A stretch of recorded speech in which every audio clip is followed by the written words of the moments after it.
Be advised that the views and opinions of the hosts and guests do not reflect those of the station.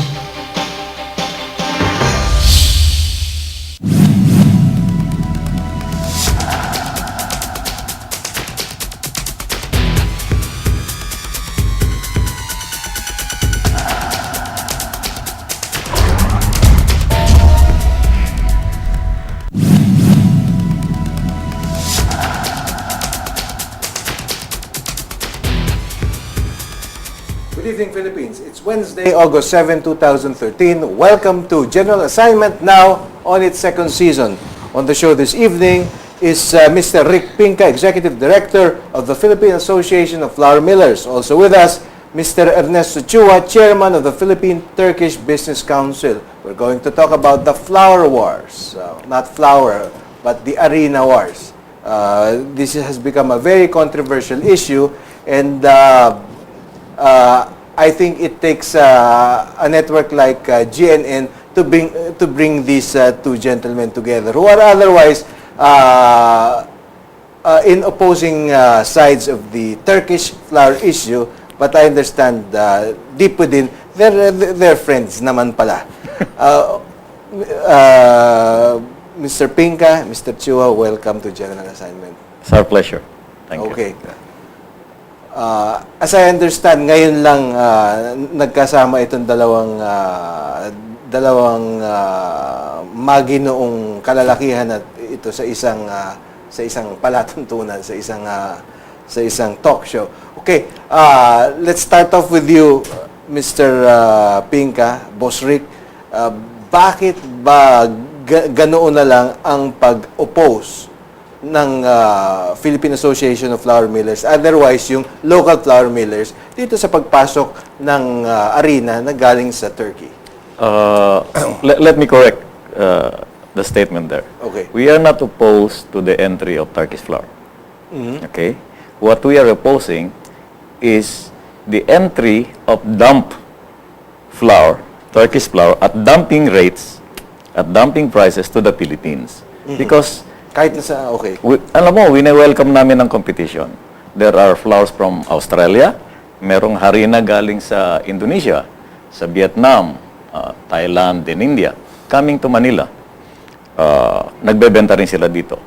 Pero yung iba, hindi sila napapakababa ng presyo dahil dumping prices. Now, what is dumping? Dumping ay yung kapag nandun ka sa iyong bayan, no, halimbawa sa Turkey, ang presyo ng harina mo doon ay 600 pesos per bag. Tumbas ng 600 pesos. Okay. Dapat, kung papadala mo yun dito sa Pilipinas o sa ibang bansa man, ganon din ang presyo mo, 600 pesos O per medyo bag. mas mataas ng konti dahil Medyo tataas ng konti dahil meron ka pang freight and so on, mga other gastos. But In-import. normally, dapat pareho ang iyong wholesale price. hindi kalayo. Hindi magkakalayo. Ganon ang ginagawa ng Indonesia, ganon din ang Vietnam. Pero sa Turkey, hindi. Kung 600 ang presyo nila sa Turkey, dito ang benta nila umabot ng $250 lamang per metric ton. Or, no, ganon, no? Sa halip na $600 per So, metric ton. mga No? Kalahati, half, 46%, sometimes 56%, sometimes 36% lower than their selling prices in Turkey. That's why we are complaining about that. That is a violation ng WTO rules. And we believe that we should stand against it and that we should only allow the entry of imported goods at fair values. Kung gusto ng Turkey magpadala dito at fair value, they're welcome. Just like we welcome the Australians, the Indonesians, and the Vietnamese. Welcome din sila, but they should follow the rules. So, gano'n naman pala. Talagang kinokontra nyo, in other words, is yung dumping lang. Yes. Hindi yung, hindi kayo takot sa kompetisyon. No. Mula sa- No. Okay, Mr. Chua, ano naman ang stand dito ng grupo nyo, no? Mga importers. Pero you're also the chairman of the Philippine Turkish Business Council. No? So medyo mas malawak yung sakop nyo. Pero medyo mag-zero in tayo dito sa importasyon ng flour. Totoo ba na ito dinadump sa hindi reasonable o predatory pricing ang minsan ginagamit nila dito sa ating bansa? Hindi ho totoo yun. Kasi ang totoo nga niyan, yung sinasabi niyang mas mataas ang presyo ng harina sa Turkey kumpara dito sa ine-export nila, dahil hindi ho parehong klase ng harina. Yung mga ginagamit ho sa Turkey, karamihan ho yun hard flour. So in other words, ginagamit ho yung paggawa ng tinapay. Hard flour. Hard flour, no? Okay. Kasi Para malaki ho, pandesal, okay. kahit na ho dito, ang hard flour, kaya yung soft flour, malaki ho diferensya nun 20%. Kung ang average nyo hard flour dito, mga 900, so yung mga soft flour nila, 750, at meron pa huli silang mas bababang presyo na mga 620. Yun ang tinatawag nilang fighting brand, no? So, hindi apple to apple ang sinasabi nila Kasi ang Turkey nag-harvest ng mga 20 million tons of wheat every year na sariling gamit ho nila yon. So, ang ine-export ho nila, yung galing sa Russia at Ukraine, na meron silang incentive na pag ang exporter ng harina from Turkey, ng 100 million tons, let's say, meron silang right na mag-import ng 1.5 times ng in-export nila. Na So, tax free. nag-import sila, in other words, ng flour from Russia, Ng wheat. ng wheat, okay? Tapos, Minimil ho nila, Oo. pagkatapos in-export ho sa atin. paano napapababa ng presyo ng ganun? According to Mr. Pinka, mga less than half, no? So, Hindi naman less than half po yun. Siguro mga kababaan. Kasi ibang presyo ng wheat sa Black Sea area kaysa sa US. Parang ano ho yun parang bigas Kung bibili kayo ng California rice compared to Vietnam rice, mas mahal ho talaga yung bigas sa Amerika. At yung sa Vietnam, siyempre mas mura ho yun dahil less developed country sila, ang cost of production ho nila mas mababa, at ang standard of living nila mas mababa rin ho.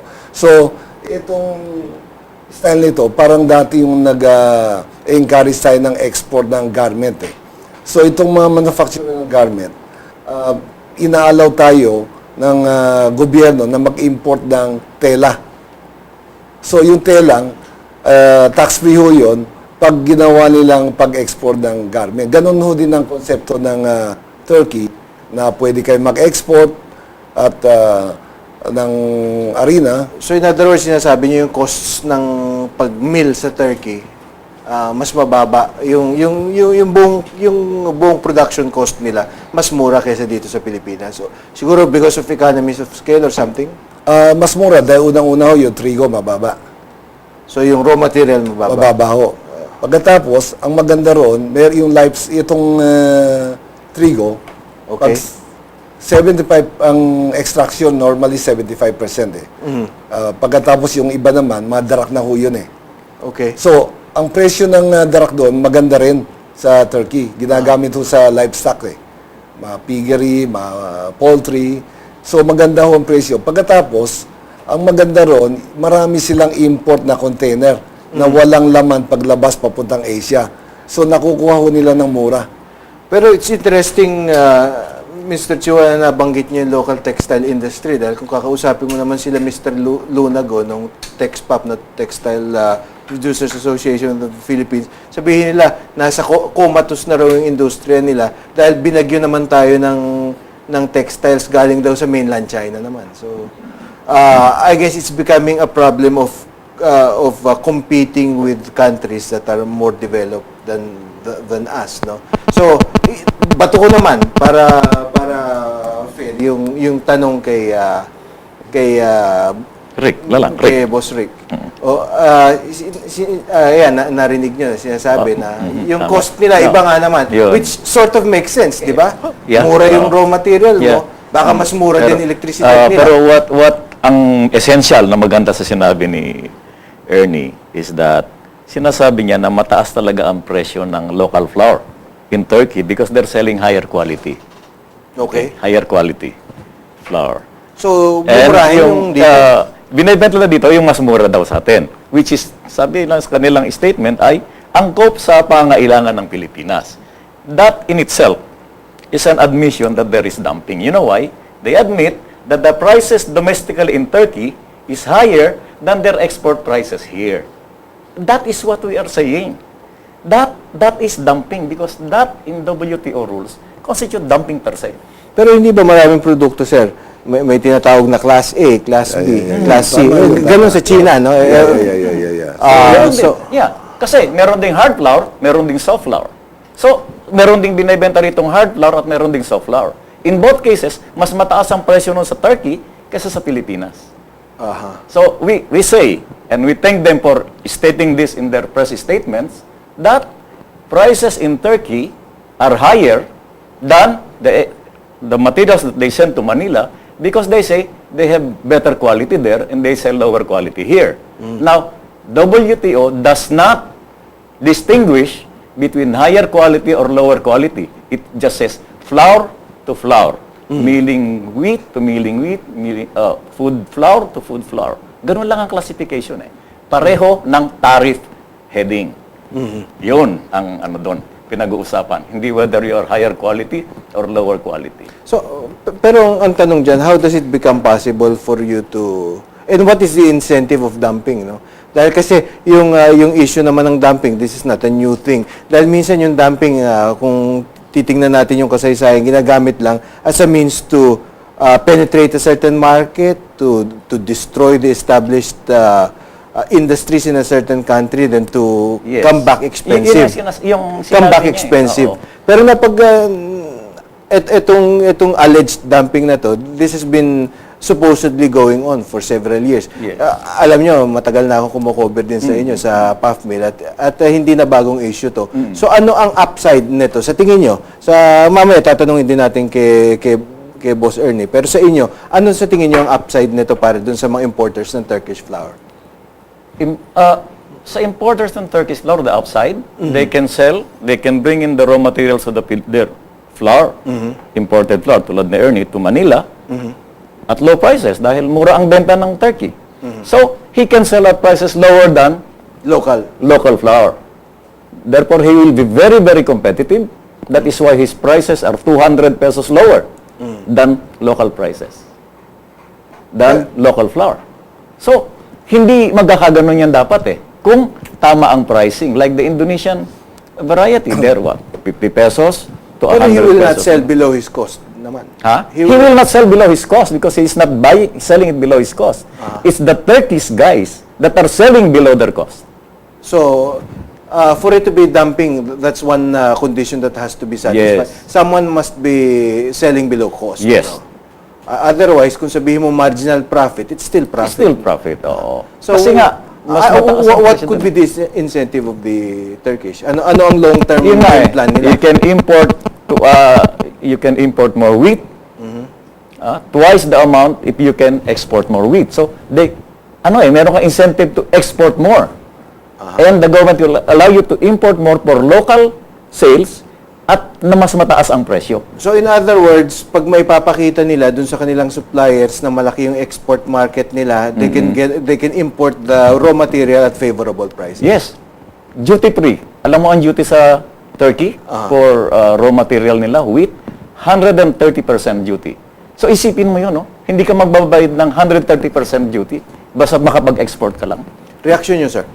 Unang-una, hindi ho yung tama yung sinasabi ni Rick na twice ang, pag nag-export kayo ng wheat flour ng 100%, 2 times ang pwede nyo import na wheat. 1.42 times lang ang pwede nyo import na 1.42. trigo. Dahil to make 100% flour, you need 1.42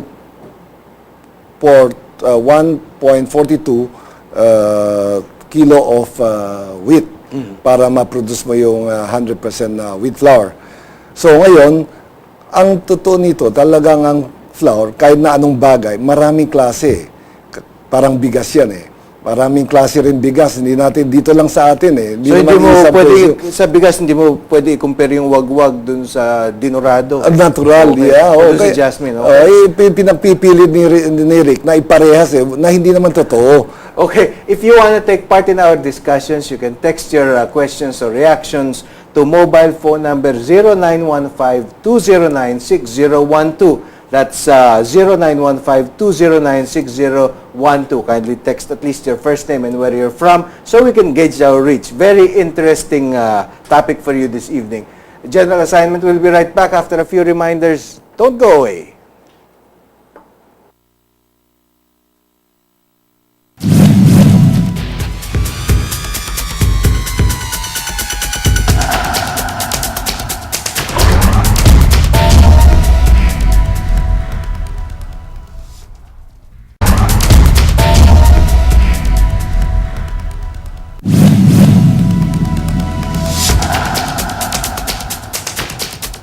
Okay, General Assignment is back, and before we proceed with the Flower Wars, I'd like to say hello to our viewers in Taiwan, Brunei, China, Hong Kong, Mongolia, Vietnam, Malaysia, Indonesia, Japan, and South Korea. Thank you for watching General Assignment and witnessing one of the hotter issues in the Philippines today. You see it every day in the front pages of the newspapers. You see the reports coming out on TV of the controversies surrounding the importation of flour ware. So basically, it's the local millers versus the importers. Anyway, sinasabi natin na ang yung ating bone of contention dito, yung if we are really comparing apples to apples or oranges to oranges, no? Ako rin, sir, sa pagkakaalam ko nga, baka dahil hamak na reporter lang naman tayo, hindi naman natin alam lahat yung mga nitty-gritty dyan. Pero meron ngang soft flour na panggawa ng mga cakes, pastries, at meron hard flour, particular dun sa mga medyo low-end na bread, no? Yung sinasabi na, kagaya pandesal, tsaka yung mga nabibili na mamiso lang dyan sa ano. Pero according to you, hindi dapat na ganun lang ka-simple yung ating definition of flour, na maraming grades yan. Tama ho yun. Kahit na sa US wheat, meron silang DNS, meron silang hard rare winter. Marami yung klase yan. Hindi lang ho sa US, maraming klase. Even sa Europe at sa Black Sea, marami din ho klase yan. So, hindi natin, maraming variety yan eh. So, dapat ba natin sabihin, meron parang, meron hard flour, meron medium flour o gano'n? O parang gano'n ho yun. Yung hard flour, marami ng klase. Medium flour, marami na. Meron kanya-kanyang specs yan eh.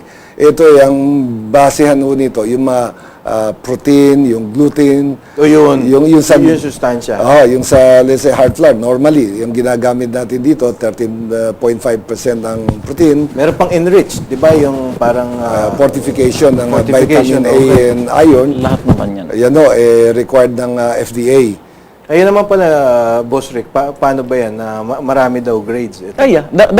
There really are grades of flour. Hindi naman mawawala yun eh. However, in international trading and under WTO regulations, wheat flour is classified only under one tariff heading. No? Ang tariff heading ng wheat flour for human consumption is 11.00. Okay? So, WTO will look at that. Ano ba ang tariff heading ng flour internationally?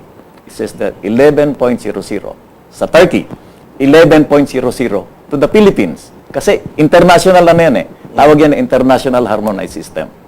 So, if you are selling 11.00 flour in Turkey at this price, you should be selling 11.00 flour in the Philippines also at this price. Hindi pwedeng mas mataas dito, mas mababa ron.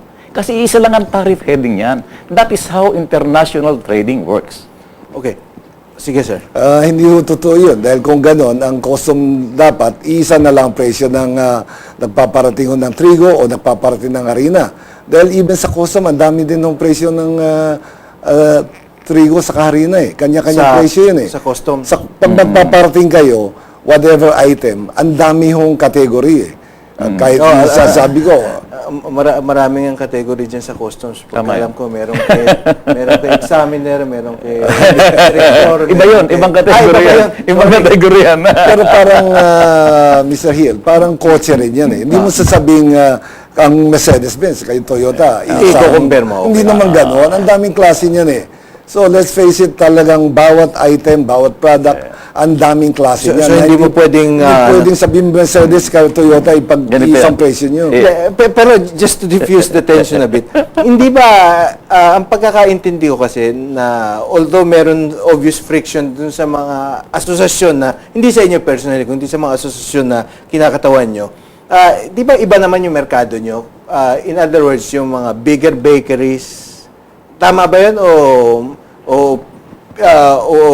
Maling propaganda yun, yung bigger bakeries dito sa more expensive flour, dun sa sinasabi nyo naman hindi kasing high quality yung flour nyo na small bakeries ang parokyano niyan. Hindi ba, in other words, hindi ba yung merkado nyo hati naman? So No. hindi ba ganon? No. If I may, Okay. Ernie, let me explain. There is no truth to the thinking na yung mga malalaking bakery will buy high quality flour. No, it's not that. In fact, the bigger bakeries you are, the more modern equipment you have, you can buy the cheaper flours because you have very efficient machines that can mix all this and process your product more efficiently. Therefore, you can produce a good quality product because of your very good, efficient equipment. Out of even... So tinatanggal mo yung manual Oo. labor na para Yes. giliin yung However, further processing. kung Okay. ikaw ay panadero na mano-mano ka lang magtrabaho, hindi ka pwedeng bumili ng mumurahing harina. So in other words, yung mga masisira home ka lang bakers, yan. no, gusto nila yung medyo mahal. Oo. Mas mamahal ang binibili nila kasi mas madaling trabahuhin at mas malakas ang ano. Okay. Ito, ako hindi na naman sangayon sa sinabi ni Rick. Dahil kung totoo yung sinasabi niya, na itong mga mas malaki, mas moderno ang kanilang equipment, pwede silang gumamit ng Turkish flour. Kung totoo yun, di wala nang bumibili sa kanila dahil lahat ng malalaki, dapat sa amin ang bumili. Hindi ho nangyayari yun . Ito So, sa pagkaalam nyo, sino ba ang merkado nyo? ang merkado ho namin, ito lang hindi naman ang arena, hindi lang po sa tinapay. Ginagamit ho ito sa pansit, sa fishball, sa snacks, sa biscuits, hopia, at saka maraming pang ibang pulburon. So itong karamihan sa amin, yan nga, yung import namin soft flour. So ang tinataman ho namin, So, for soft your flour pala yung information, sa inyo? karamihan soft flour. 90% so sa amin, soft flour. 10% lang ang hard. Ang totoo nga niyan, ang merkado ho natin, 70% dito sa atin, hard flour at 30% ang soft flour. Ang natatama namin sa pop mill yung sa soft flour sector na yon. Yung sa hard flour, siguro mga 1% lang ho kami rito dahil mas prefer pa rin nila yung local flour dito dahil unang-una maputi yung kanila dahil na-bleach nila yung arena rito sa Turkey bawal ho mag-bleach You say you medyo a little less doon sa quality and yet soft flour, hindi ba? Kasi ang diferensya ng hard and soft doon ho sa protein. Yung soft flour mga So hindi 9.5. kung titingnan mo yun, hindi matigas yung isa. Hindi ho nakikita tinawag na hard, hindi lang natin alam kung bakit ho natawag na hard and soft Pero alam ko sa pandesal, hard flour lahat ng ginagamit. Tama ho yun. At may mga iba na tama Kasi karamihan hard flour. yung Panamericano or yung tasty bread, soft, di ba? Yun ang ginagamit, soft flour. Hard flour din yun. Pareho, yung soft flours, more sa biscuit, may mga pansit, yun mga yung ginagamit, mga monay, may mga... So mukhang nakikita mo, mukhang nag-intersect nga yung market nyo. Na talagang you're competing for the same market. Okay, sir. Just to,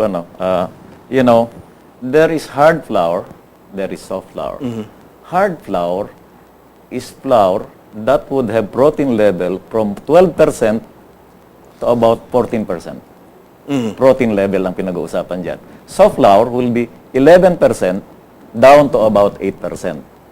Okay? Okay. Yun, kaya protein level lang ang pinag-uusapan dyan. Okay. Now, yung sinasabi ni Ernie na presyo ng harina, iba-iba. Yes, iba ang presyo ng 14%, iba ang presyo ng 13%, iba ang presyo ng 12%. Yes. Iba rin ang presyo ng 11%, sa 10%, sa 9%, at 8%. Magkakaiba talaga yun. But the classification is hard and soft. Ayan. Okay. So, ako, medyo nalilinawan na ako ng konti dito sa usapan nyo. No? Pero, ito bang, itong kompetisyon na to, paano nyo nakikita itong, saan punto aabot ito? Dahil kasi, ang hinihingi nyo ba, ipagbawal yung kanilang produkto? Hindi naman. Hindi naman ipagbawal. Okay. Sinasabi lamang namin sa gobyerno na dapat lagyan ito ng mas mataas na taripa dahil ito ay dumping. Para magka-equal naman kami ng presyo. No? So, yung Tarifa lang, taasan yung taripa. The tariff, duty. Kasi 7% lang ang tariff eh.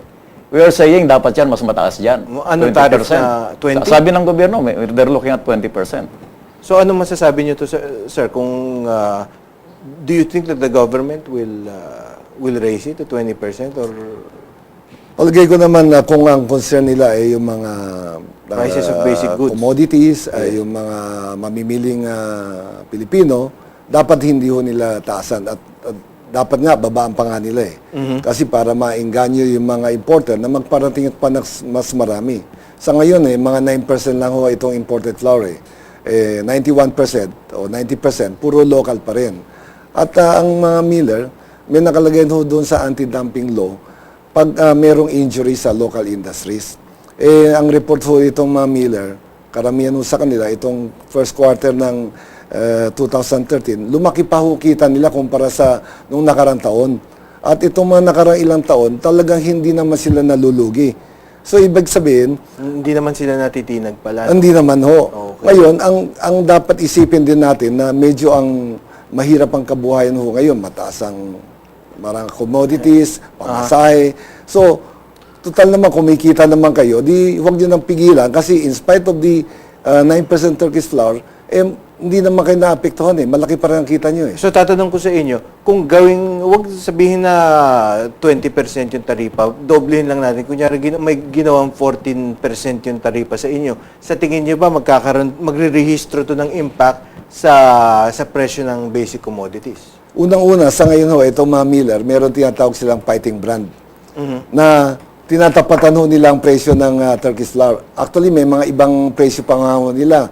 Mas mababa pa sa Turkish flour eh. So, dahil sa ginawa nilang yon, medyo humihina na rin ang benta ng Turkish flour dahil nga marami silang panlaban dito sa Turkish flour. So, marami silang pricing scheme eh. As far as you know, what percentage of the local market do you control? Yung Turkish? Meron ba kayong 50%? Wala, mga 9% lang ho. Ito base sa report nila, 9% of the total market. So, 9% lang? Oo. So, ibig sabihin, 91% sa inyo pa rin, Boss Rick? About 90% because there are other flours. Merong Indonesian, merong Malaysian, merong Vietnam, dumarating Australia. This is also good flour. What we're saying here is that while, yes, right now they have about 9 to 10% of the market. But if you look at the trend of their growth, no, if you graph their growth, last year, tumaas sila ng 16%. Then, this year, tumaas naman ng 75%. Kung igagraph mo yan, teka muna. If that happens, in 4 years' time, we would have lost the market. 2% na lang kami, mangyayari. Kung tuloy-tuloy yung ganong trend. That's why we're saying, let us look at this now, because if we allow this to happen, to continue that kind of trend, in 4 years, there will be no more flour milling industry. We will have 2% share in the market. By then, we will have closed. So, ibig sabihin, in 2 years, 2 or 3 years? 4 years, actually. 4 years? By 2017. Okay, so this is a major local industry. Yes. Kayo naman, sir, what kind of industry do you have behind you? Alam mo, itong sinasabi ni Rick, exaggeration ho ito eh. Una-una, hindi ho mangyayari yung magiging 4%. Dahil nga, ang sabi ko nga ho, ang consumption natin dito, 70% hard, 30% soap. Yung tinatama ng Turkish flour doon sa hard, mga 1% lang. Palagay mo na lumakas ito. Mahirap ka ho kasi mag-introduce ng hard flour dahil hindi kasing dali na mag-introduce ng soft flour eh. Yung hard flour may mga concern ng mga panadero na kailangan maalsa ito para ang volume mas marami. So, itong sinasabi ni Rick, walang imagination lang niya yun eh. Okay. Pagpapatuloy po natin ang discussion na yun. Anyway, for questions or reactions, text us via mobile phone number 0915-209-6012. Kindly include your first name at least and where you're from. General Assignment will be right back after a few reminders. Don't go away.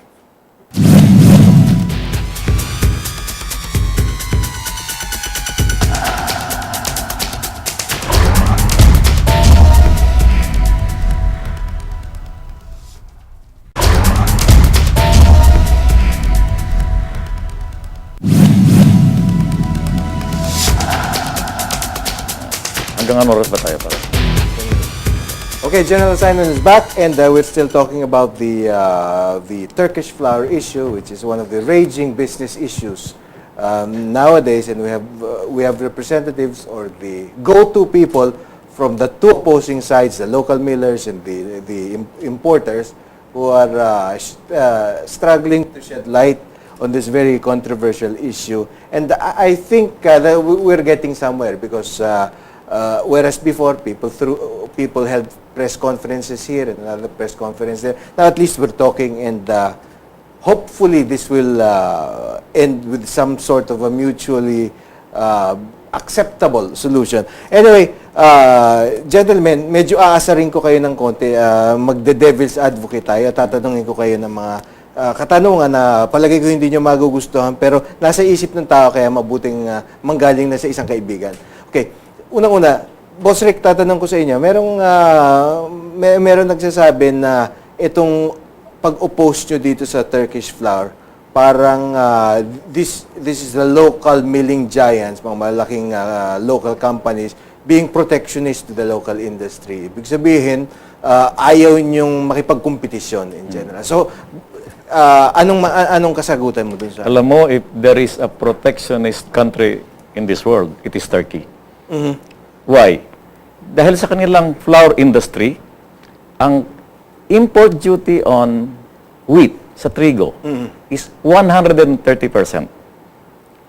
130% ang import duty sa Turkey. Pag nagpadala ka ng flour sa Turkey, halimbawa harina natin, padala natin sa Turkey, alam mo kung magkano ang duty?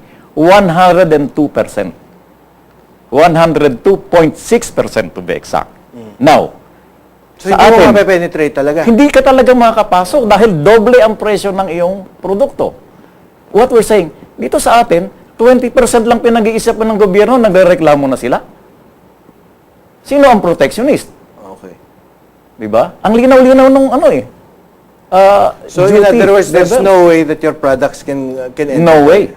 At 100% yourself out of the market. Price yourself out of the market because they protect their own very high-priced flour in their own market. Pero meron din punto naman yung sinasabi na the local companies, the local millers have been doing well the past couple of years naman as far as I guess yung kanilang mga corporate reports, no, hindi pa naman palugi. So ang sinasabi niyo wala pa doon pero nakaumang sa ganun. What hihintayin mo bang bumagsak ka in 4 years time? Dahil hindi ka na makaka-recover. Nakabagsak ka na bago ka magreklamo? Kung na-knockout ka na, paano ka pang lalaban? Okay. Boss Ernie, devil's advocate ulit. No? Tatanong ko sa inyo, hindi ba itong ginagawa niyong sinasabing... Okay. Tama ba yung aking data? 130% import duty on wheat and 102.6% import duty on flour. Pero tanong muna, ito bang kayo bang importers talagang pumapasok dito para, in other words, i-penetrate yung local market at any cost? Ibig sabihin, if you have to resort to predatory pricing, you will do it. Anong reaction niyo dyan sa mga ganyang mga haka-haka? Actually, wala ho kaming predatory pricing. For your information, yung Turkey is exporting to more than 100 countries all over the world. They're the biggest exporter of wheat flour. At kung meron mga sila dumping na ginagawa, dapat, majority of the countries, dapat nag-file na ng anti-dumping laban sa Turkey. Ang gumawa lang ho nun, yung sa Indonesia. ng 6 months, binigyan sila ng tariff protection ng gobyerno ng Indonesia, yung mga local miller nila roon, at nag-expire na nitong June. So, ibig sabihin, dahil nagreklamo ho ang Turkey sa WTO na sinasabi yung pag-impose ng safeguard duty na 20% ay mali ho yun. Kasi kung tama yun, dapat tinuloy na ho ng Indonesian government yung 20% na yun. So, tinigil na ho nila ngayon. Let's just talk technical. No? Tingnan natin yung ating mga produkto. Ang sinasabi nyo ba, yung kalidad, yung sustansya ng produkto ni Boss Rick dito, iba sa produkto ni Boss Ernie rito? Sabi, mas masustansya, kaya mas mahal yung kanila, mas masustansya. Pinag-uusapan natin kasi yung protein content. Eh. So, how do you compare? Is it the same when we're talking about nutritional value? O yung mas mahal ba is more expensive? How does it work? Ang nutritional value, pare-pareho lang ho yun eh. Kaya nga lang, ang sabi ko nga, ang sa Black Sea, ang cost of production ho nila ng trigo, mababa. Compared sa US, siyempre, ang US lahat mahal eh. Mahal ang lupa nila, mahal ang labor. So, talagang mas mahal ang trigo nila. At ang Pilipinas naman, bumibili ng trigo. Wala ho tayong trigo rito eh. Kaya ang Pilipinas naman, traditionally, sa US ho bumibili. Paminsan-minsan, parang nababasa ko sa dyaryo, bumibili din ho sila sa ibang bayan. Sa Russia ata or Canada. Parang may narinig ko akong gano'n, no? So, ngayon, ang masasabi lang natin, ang parang bigas nga ho yan, yung itong mamamayan natin na pobre, hindi naman kaya kumain ng wagwag na bigas. So, itong Turkish flour, mas affordable, kaya nila sa bulsa nila at kaya yung pinoproduce ng mga bakery na produkto, kayang-kaya ho ng mga mamimili. Mr. Pinka, mas high quality ba? Pareho quality? Yung sabi nga ni Ernie kanina, pareho ng nutrition level. So, totoo, pareho. Pareho ng nutrition level. Protein levels are just the same. Meron silang 8%, meron kaming 10%, meron din silang ganon. So, pare-pareho rin yan eh. Flour is flour. That's what I am saying. There is no such big difference in quality. And Fortification yung sinasabi. just vitamin A. You're all required. Kahit imported, dapat lagyan. Meron din sila. Nilalagyan yan bago pumasok dito. Utos yun ng DTI. Utos Ng, ng Department FDA. of Health. Food and Drug, yeah. Utos ng Department of Health. Okay, meron na tayong mga text questions. Babasahin ko yung una. Ito, palagi ko, kilala nyo itong dalawa dahil kay Don Chito Chavez, na hindi naman katanungan to dahil palagi ko alam niya yung industriya niya. Pero ito'y statement of a fact, no? Tataas ang tinapay effective August 20. So, kung pinag-uusapan natin dito how lowering the costs, something must be going wrong, no? So, kung si Mr. Chito Chavez, for your information, is the Vice President of the Philippine Federation of Bakers Association Incorporated, no? Ito ang tagapagsalita ng malaking bahagi ng ating mga panadero dito sa ating bansa.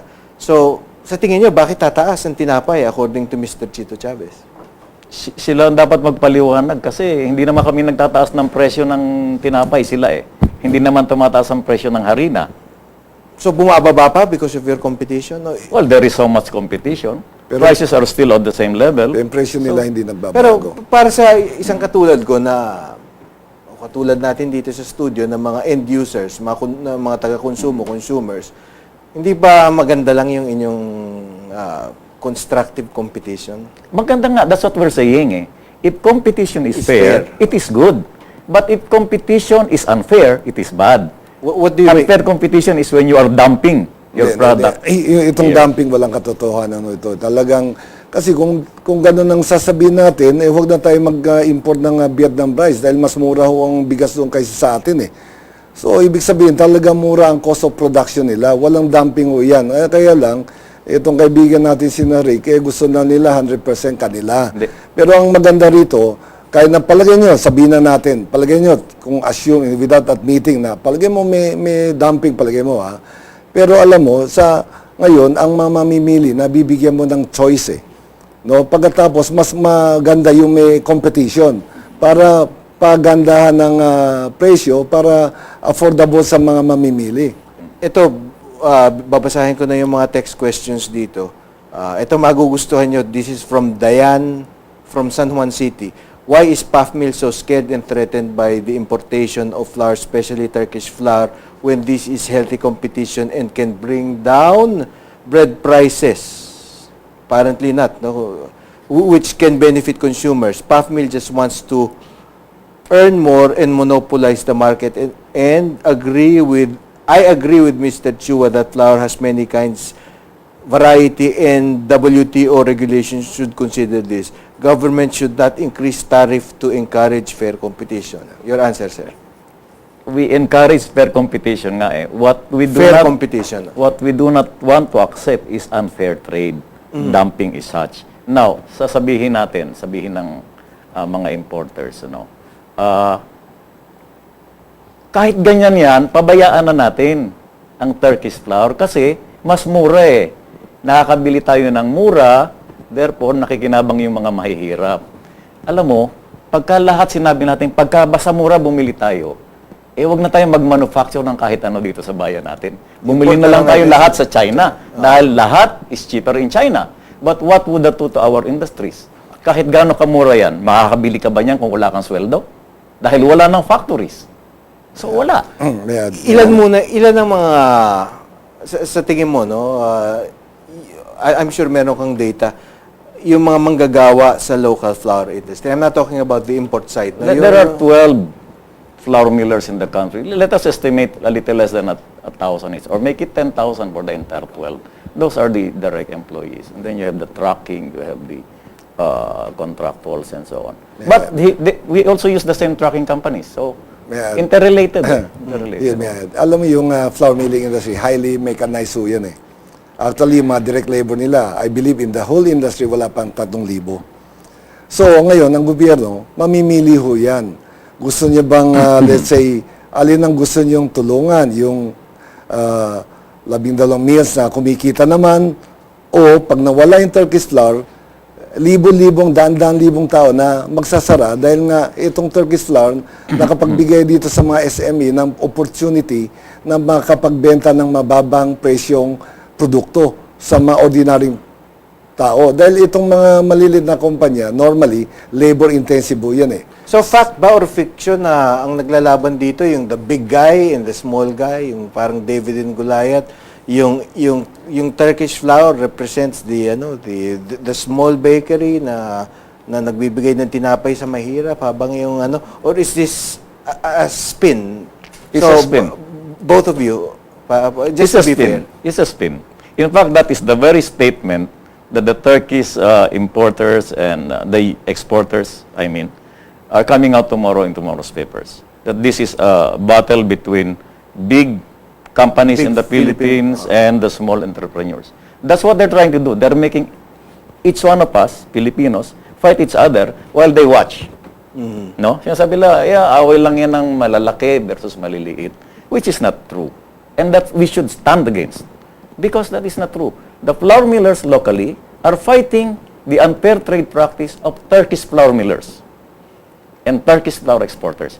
That is number one. We are not against the importer. We are not against the bakers. We are not against the small bakeries and manufacturers. No. We are against Turkey dumping their flour locally. Wala tayong kalaban ng mga nationalities dito eh. We are now entering a free trade all over the world. Wala nang border, lahat naman tayo. Kung sasabihin nyo, magkakapatid ho tayong lahat eh. In few years, wala na tayong mga nationalities eh. Yung Europe, isang country. ASEAN will like to be its own country. So, itong free trade eh, ang makikinabang ho yung mga ordinary tao. Kasi kung puro domestic lang yan, at walang imported na yan, siyempre, may chance na mag-abuso yung mga local industries eh. Very briefly, matatapos na raw tayo. Although, kulang pa yung napag-uusapan natin. Pero your parting shots, ang palagay ko malaking issue dito ngayon na dapat natin talakayin, yung taripa, tataasan ba o hindi. Take the first shot, Boss Ernie. Ang pag-iusap ko sa gobyerno ay pag-isipan ho nila dito na unang-una itong mga local flour millers industry, hindi ho naman sila nalulugi. As a matter of fact, malaki nga kita nila this year compared to last year. At sa ngayon, sa taas ho ng bilihin, ay isaalang-alang ho nila ang kapakanan ng mga mamimili. Ang Turkish flour ay tulong sa mga SME na makapag-produce ng mga mababang bilihin at pagkain. Boss Rick, your parting shots. I call on the government to consider not only the dumping situation, no, and to consider putting in a dumping tariff. The government should also consider the issue of food security. Kapag pinayagan natin pumasok lahat ng Turkish flour dito at masira ang local industries, what will happen kapag wala ng local flour millers? We will be dependent on Turkey for our flour. We will allow a foreign country to dominate our food industry. Sila na lang sa kanilang tayo kukuha dahil mura sila nung araw. Kung sila na lang ngayon at wala ng local flour millers, palagay nyo ba magmumura pa sila? Look at that situation. Okay. Well said, both gentlemen. I think we were Great, thank you. We were very comprehensive yet fair.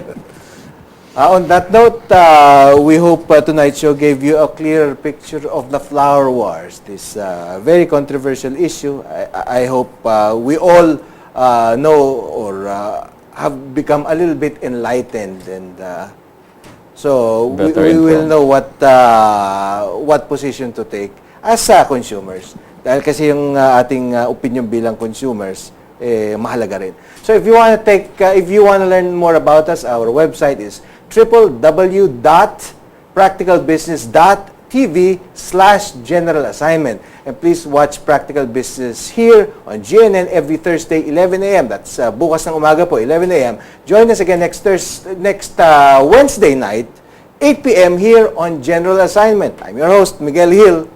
Have a pleasant evening.